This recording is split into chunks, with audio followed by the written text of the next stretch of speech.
أعوذ بالله من الشيطان الرجيم. بسم الله الرحمن الرحيم. يا أيها المزمل قم الليل إلا قليلا نصفه أو انقص منه قليلا أو زد عليه ورتل القرآن ترتيلا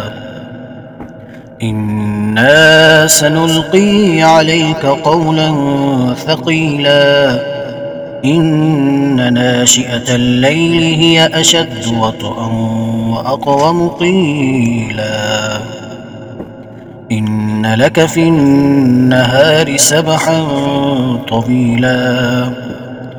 واذكر اسم ربك وتبتل إليه تبتيلا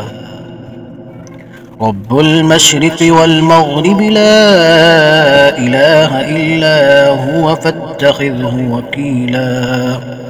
واصبر على ما يقولون واهجرهم هجرا جميلا وذرني والمكذبين أولي النعمة ومهلهم قليلا إن لدينا أنكالا وجحيما وطعاما ذا غصة وعذابا أليما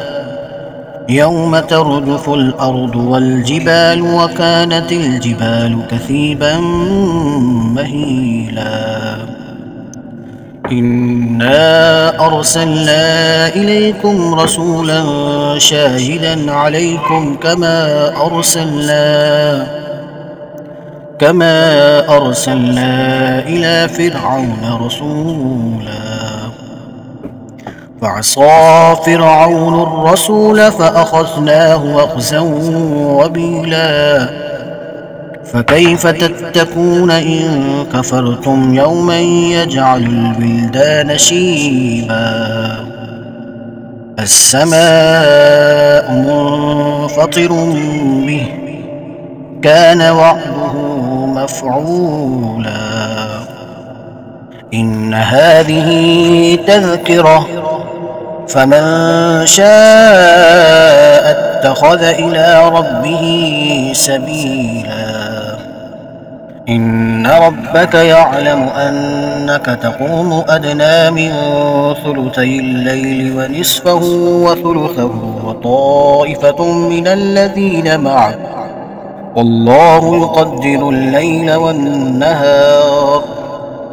علم أن لن تحصوه فتاب عليكم فاقرؤوا ما تيسر من القرآن علم أن سيكون منكم مرضى وآخرون يضربون في الأرض يبتغون من فضل الله وآخرون يقاتلون في سبيل الله فاقرؤوا ما تيسر منه وأقيموا الصلاة وآتوا الزكاة وأقرضوا الله قرضا حسنا وما تقدموا لأنفسكم من خير تجدوه عند الله هو خيرا وأعظم أجرا